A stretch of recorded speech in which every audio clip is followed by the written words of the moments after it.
Hi, and welcome to our session on Minecraft and esports.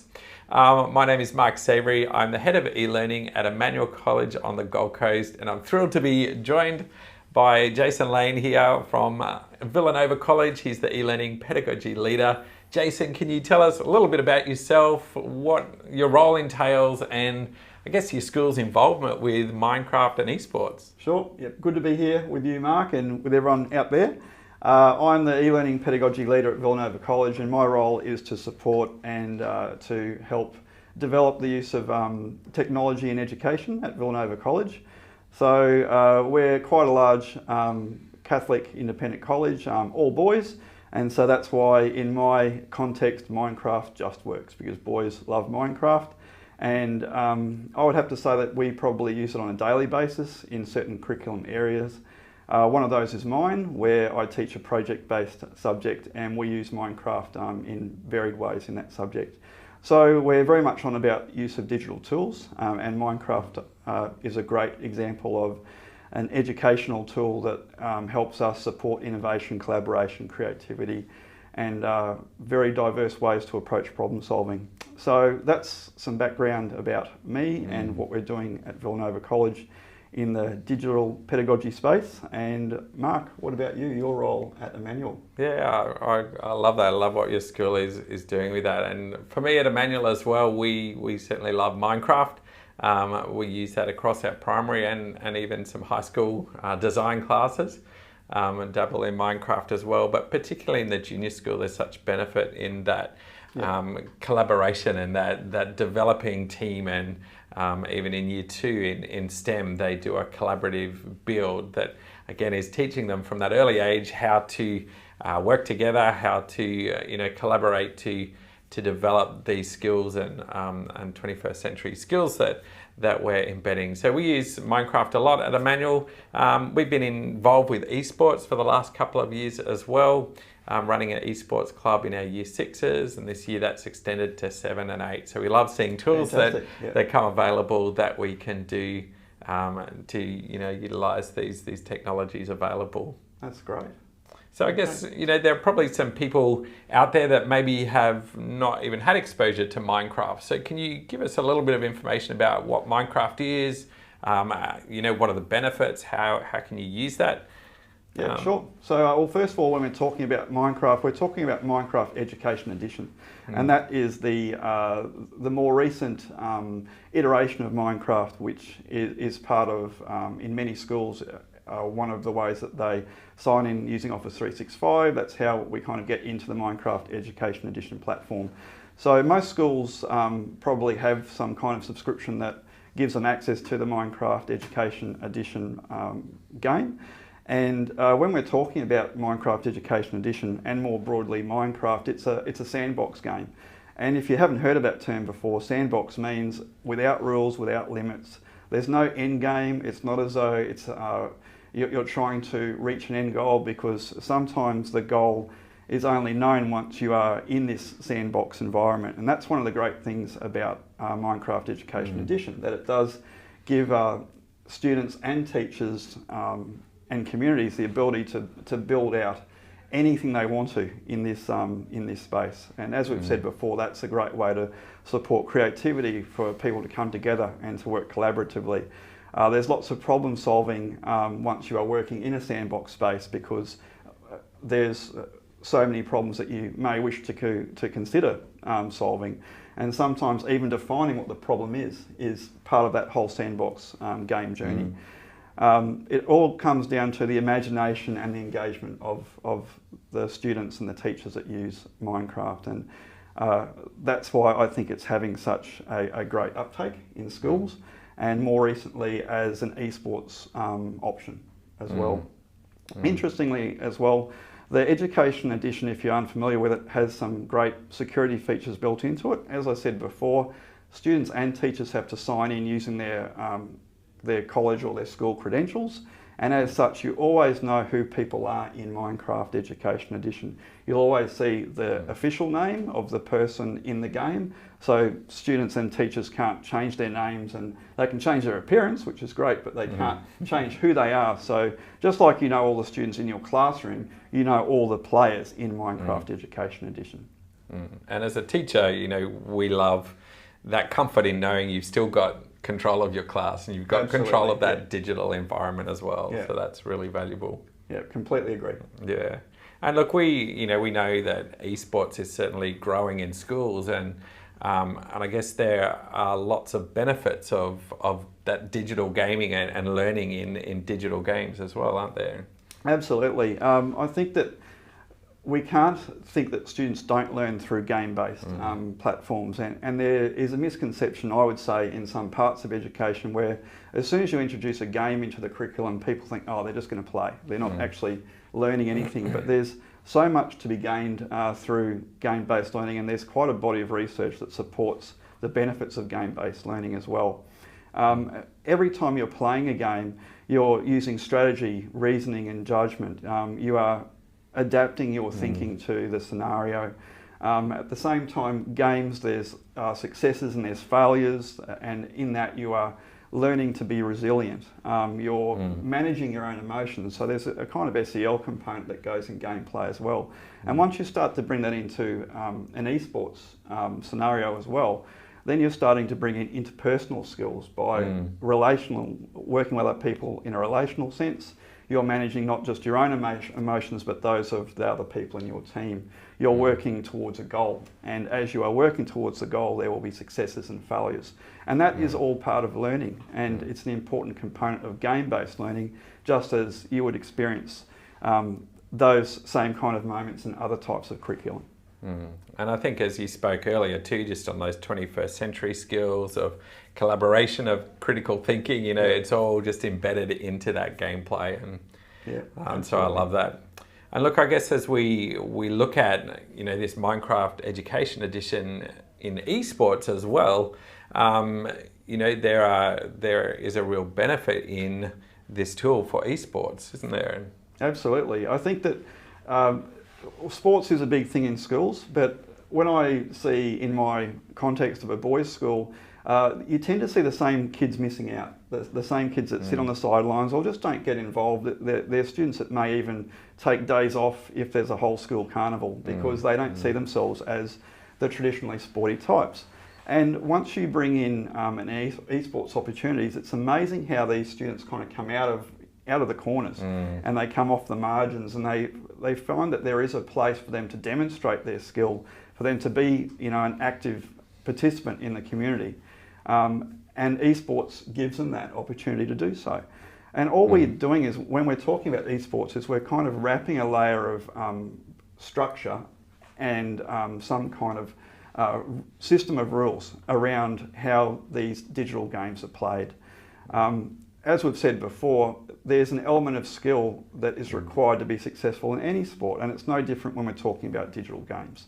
Students who put themselves forward for esports are students that already possess the skill sets required to be successful, or they have that kind of tenacity where they want to become skillful and they, you know, want to develop their craft as much as they can and be known as you know, someone who's successful in that field.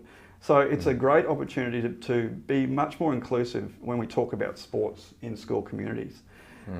It encourages resilience because you can't always be the winner, and sometimes how you lose is you know, one of the most important takeaways. It's a learning journey as well, isn't it? Absolutely, how to lose, or dealing with loss when you don't win. And with we've esports, certainly seen that as well. Yeah, and I think that what I've noticed with esports, and I'm sure you have as well, is that a lot of students think that they are going to win because they're so used to playing it at home by themselves, or in an environment where they can take charge and they have a sense of control over that. But when they're playing against other people, it's amazing how sometimes they underestimate other people's skills, and then they find themselves, you know, having to be resilient and having to dust themselves off, you know, pick themselves up and move on. And that's something that is a great learning opportunity for all students. Yeah, and it can be a great motivator to keep improving what you're doing as well, because suddenly when you get bipped. It's like, oh right, I gotta try Next harder. time I I'm gotta going to win. yeah. But Yeah. I do like that, and I think when you can establish an esports program, using these tools, but include aspects of digital well-being and being safe, and that understanding of, well, we are playing online together. It gives you the opportunity to really develop those good online, well-being tools as well. Yes, and also there's, you could say there's a stigma around gaming being a bad thing, that kids spend too much time, with devices in their hands, and if you bring in an esports competition, and if you frame it in the right way, you can actually use gaming for good. You can actually use gaming as a way to develop these these skills and abilities and resilience and learning from your mistakes, and you're just doing it in a platform that kids love and they instantly engage with, which is a good thing. That's great. Well, let's chat that for a moment. So, for people that maybe are using Minecraft Education Edition already and they think, okay, we want to give this a go, let's try some esports in Minecraft. What are some best practice? What are some things that you've learned along the way that might make the journey easy for other people wanting to give it a go? What are some tips to make it easy? Yeah, very happy to help out here. We have had lots of false starts playing around with esports, and I wouldn't say that we have got it right yet either, but I know what will stop an esports competition in its tracks, and so maybe here's some things to think about if you'd like to give this a go. First of all, you need to have the same version of Minecraft Education Edition, and I've found that you can't really predict sometimes when these updates are going to roll out. So if you know that, say on Wednesday you've got an esports competition, I would on Monday start checking all the computers, the host computer and the students' computers that are going to be participating. Make sure that you're all on the same platform, because if one if one computer is on the wrong version, then it can't connect to the other computers. So that's essential. Also, as I mentioned before, because you're doing single sign-on, you're signing on with your Office 365 credentials, you need to be on the same tenant. So you need to have the same email domain, and that's a key thing. And if you're going to be doing inter-school esports, then you'll need to think of a way to work around that. You might need to have access to some additional test accounts or some accounts that can be created just for that reason, because you do all need to be on that same tenant. Hosted on site, there is the ability to do what's called port forwarding, and I don't want to kind of clutter up this presentation talking about that, but port forwarding can be messy. It's something that's probably best left to the IT experts. The easiest way to work around it is to have everyone on site using the same Wi-Fi, the same network, and that's how you will all connect. And the benefit of that as well is it means that you're in the same space. Just like competitors play on the same sports field, you want esports competitors in the same arena, in that same physical space, so that there's some sense of engagement and there's some interaction that's happening between the teams and within the teams. Test first is a very important technical consideration. Don't go in there cold and say, right, we're going to do this today, and I've never done this before, because it's probably not going to work. And which can be the easy, fallback to, isn't it? It's like, okay, let's go, we're ready. But then, yes, technology, always worth testing first. Oh yeah, and I've been guilty of this before. I've gone in on a Friday saying, okay, let's do something fun. So here's a world, it's an esports world. I've got 15 minutes to kill, it's the second half of lunch, so who wants to do this? And it's fallen flat. Why? Because I didn't test it. And so always test first. I think that goes without saying, not just when we're talking about Minecraft Education Edition, but when we're talking about anything involving technology. Always test first. One-to-one devices is a good option, and you're going to probably realise that your students would like to use a mouse if they're using a laptop, because it just seems to be the Minecraft gamers go-to, using a mouse for movement and placing blocks and all that sort of stuff. Maybe chat to the students first, get a sense on, do you want to bring a mouse? Because if you ask me when we're in the middle of an esports competition, it's probably not going to happen. I'm not going to have a whole box full of USB mouses over here to use. So that's something to plan ahead for. Also have a live screen going, just as all people can see the game on the sports field. Make sure that all people can see the game being played on a class screen, and invest in a reliable host laptop. The host laptop is the laptop that you use to control the game, and I would have a decent laptop for that, because it's going to be using a fair bit of power, processing, memory, etc. So yeah, think carefully about the host computer. Okay, great. And look, there's lots of things that you can do as well when you are in the game as well, can't you? There's lots of ways that you can have, you know, mentors that can assist if kids have trouble, if they're not sure, or if they're needing help with something.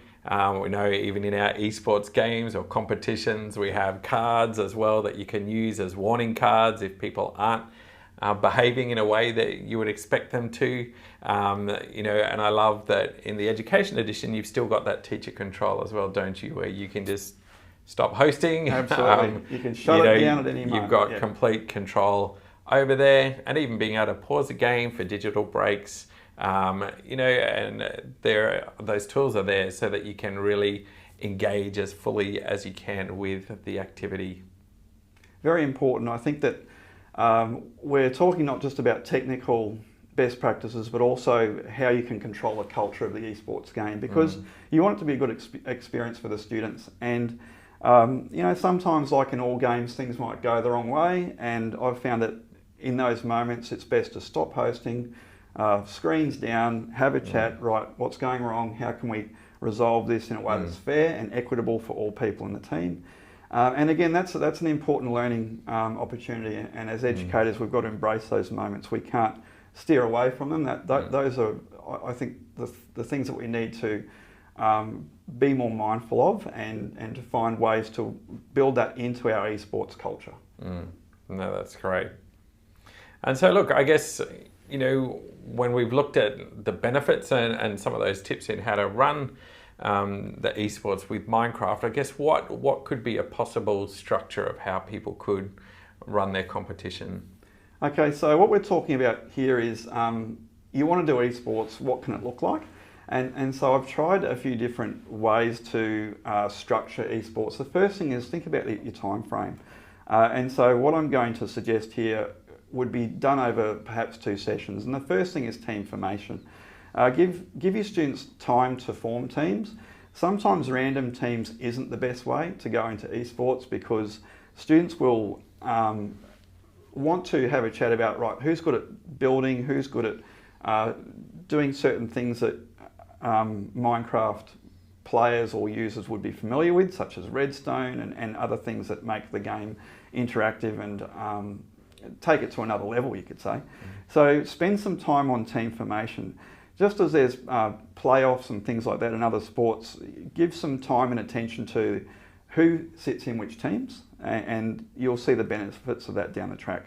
When it comes to gameplay, that's really like when the whistle is blown, you could say. And so that's when the host computer loads up the world. The world is visible, you've set it up on the screen in the classroom or where you're doing it, and you hit the start hosting button.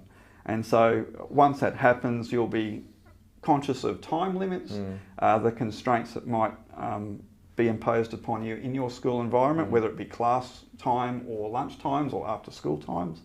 And again, think about break times. Just as there's a half time in lots of different field sports, think about a half time in your esports as well. It just gives students a chance to reset, go outside, have a drink, fresh air, you know, have a chat, think about other things, and then come back in for the second half. So I do like to emulate other sporting structures as much as possible, and I think breaks are an important part of that. So then the game's over, you know, you run out of time. I think that what's important here is what comes next, and I think that what's important in esports and what sets it apart from other forms of sporting competition is the ability to reflect on what you've done and maybe present what you've made. And I'm talking here about build battles, and you'll see some examples soon of make and model build battles, and they really are the highest level of esports to my mind in the Education Edition Minecraft platform at the moment. So when you've built something under time constraints and potentially other constraints, your teams go away and they think of their presentation, and that presentation becomes part of the competition. Who's going to speak first? Who's going to wrap it up? Who's going to answer questions from the floor? Are we going to use Flipgrid to present this, or are we going to use PowerPoint or things like that? We need to think about ways that we can sell our product, what we've made in that competition environment. And then the final thing would be awards. You've always got to have some kind of podium and some presentation to wrap it up and to close out that competition. So that's a possible structure. Aware that there might be some other great ideas out there, but this seems to work in our context at the moment. I think, as you say, that ability to reflect on what they've done and celebrate, you know, what they've achieved as well is really valuable, whether you won or lost, or, you know, what you learnt in the process along the way. Yeah, and what's important there, just picking up from what you're saying, Mark, is that it's not all about winning. And if every team gets to present, then the good thing is that they have all achieved something through that presentation. They've all done something that they can share in the success of. And the good thing is that's before there is any awards presentation. So I find that that's a really powerful moment in esports. Absolutely. All right, so look, I guess, you know, for people that are really keen to have a look at this and maybe have just dabbled in Minecraft before, they might be under the perception that, well, I've got to build something for people to be able to play in, but it's not the case, is it? No, not at all. No. There's such a wealth of resources and already made worlds that you can engage in. So, you know, could you just show us a few examples of some of the worlds that are available to people? Yep, absolutely. And soon in our presentation, you'll be seeing the link to these worlds. But I thought I'd jump in straight away and share with you some of my favourite ones at the moment. And this first one is called Pirate Cove. And why? Again, I teach in a boys' school context, and I'm sorry, but pirates just work. And you know, yarr. It's fun. It's light-hearted, but you've still got in this scaffolded world the ability to be creative, to be competitive, to work to an end goal. And so this make and model world, as you can see in the example, it's built on a deserted island, and there's two pirate ships side by side. They've pulled up to the bay, and there's skulls and cannons and all sorts of, you know, piratey things that sit around it. So it's a very creative world in the first instance, but it's also got a beautiful structural layer around it, where when you enter the world, the players they assemble in a large area, and there's a green pad and a yellow pad, and so you say, right, all the green players go onto this pad, and the gold players go onto the other pad, and then you set the timer, and when you hit start, all the players get sucked up off the pads and they get thrown onto the decks of the pirate ships. Correct. And then whatever time you've set on the masthead is a massive countdown clock. And what I like about this particular world is you can even bring in the language of pirate teams, you could say, where you've got the captain, and that's the person in charge of the building team, and then you've got, you know, the first mate, the captain's assistant, and then all the deckhands. And so you can have a bit of fun with the whole language of pirates, you could say. And the objective is to build something, and so it's up to teachers to decide what that is. Is it there's some kind of awareness campaign, and you're using esports as a way to build an object that represents that awareness campaign. And so the options are quite endless in these types of make and model worlds, and for mine, Pirate Cove is a great one. And it's also worth noting too that in these make and model worlds, if you want to, you can have the students actually voting at the end, where once the timer runs out, they have to stand in front of the model that they like the most. And what they have to do there is probably sacrifice a bit of ego and say, well, you know, okay, ours is good, but I think yours is better. And so there's a bit of exchange, and there's a bit of negotiation perhaps, and critical thinking and evaluation in that moment. So that's something that's quite unique to these make and model worlds. So that's Pirate Cove. Oh, that's great. Yeah. So let's go on now to 3D print. So this is again a make and model world. You'll see the same colours. So once again, this is two teams in a world. It's once again green and gold. And what I like about this is the ability to work in a lab environment. And so it might, you know, make people think about innovative building options instead of on a pirate ship. That might be more fictional based or narrative based. But once you're building in a lab environment, perhaps you're thinking more about innovation and engineering and objects and things that inventions that make our life easier. So that whole environment might stimulate a certain build battle. What's also good is you've got structure blocks that sit in the corner of this, and I know, Mark, you've done a lot of work with structure blocks. Yeah, we love structure blocks. In fact, you're the person that put me onto using structure blocks as a way of tangibly taking something out of Minecraft, because the problem is if you're working in Minecraft, you're working within a screen, but the beauty of the structure blocks, as you've shown me, is that you can take something out and bring it into 3D modelling software or even 3D print it. That's it. Yeah, and being able to utilise that with VR headsets or even using those Windows 10 mixed reality where kids can take a photo of themselves with their structure that they've created in Minecraft. There's lots of ways that you can extend that use. Yeah, and that kind of falls back into the reflection structure of an esports competition. If they can use a structure block to export their model, then that's another way that they might be able to present that before there is some kind of award ceremony. So that's the 3D make and model world. This one here is called Practice Plaza. So far you've seen two options, Team A versus Team B. What's good about this one is it's actually a temporary space where you can have up to 4 teams. Okay. And so it's actually based off Sesame Street. So if you're looking at this and you're thinking, well, those buildings look a bit familiar, it's actually been based off the Sesame Street architecture. So as you go into this world, there's 4 platforms, and this is a great way for you to begin to experience or maybe test the waters for esports, because you can still set a timer here, but the students are able to move freely around the 4 platform spaces, and so you might find that some students might just go over and see what this other team's doing, but then you can say, hang on, you're breaking our expectations about working in your own space, and so it might be a good way to just start to build some of those digital wellbeing skills around esports. And there's also a reset button here, so this is great for rapid building. So you could say, okay, for 30 seconds I want you to build a treehouse, and then you can have a countdown timer, and now you've got 5 minutes to build a chair or ergonomic chair or whatever, and so then they can go in and hit the reset button and the entire build space gets blanked out. Oh, that's great, isn't it? Yeah, and you can also hit this, again, the structure block sits in the corner of these, so you can take something out of the world. So Practice Plaza, as the name suggests, it's a great way to test the waters, to have a bit of fun and just see how students engage with esports. Yeah, oh, that's great.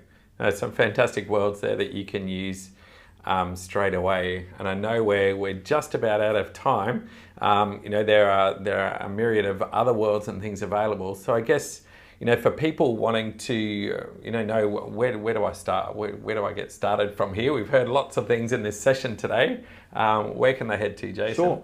So obviously the first place you go to is the Minecraft Education Edition website, and in fact if you go into the Teach with Minecraft drop-down section of the menu, you'll see there's a new section that's actually been added just recently, and it's called Esports. And when you get to that page, there's a video at the top of the page which is of Pirate Cove, my favourite world. I think I've probably spoken too much about Pirate Cove today. But that's there, and as you go down, there's some great resources. In fact, there's a Microsoft Educator Centre course, which is called Esports More Than a Game, and it's a great way for educators to understand where game-based learning and esports may sit within the curriculum as a way of enhancing or perhaps supporting SEL and giving students the ability to engage with each other in different ways. So your first and your only stop really is the Minecraft Education Edition website. You'll find everything you need in the esports section there. Oh, that's great. Well, look, thank you so much for joining us today. Thank you, Jason. Our contact details are there. If there are any questions that we can answer for you, feel free to touch base through Twitter or email, or contact your local learning delivery specialist from Microsoft. I know the team there are fantastic. They'll be more than happy to help point you in the right direction with Minecraft and esports. So thanks so much. Thanks, everyone. Thanks, Mark.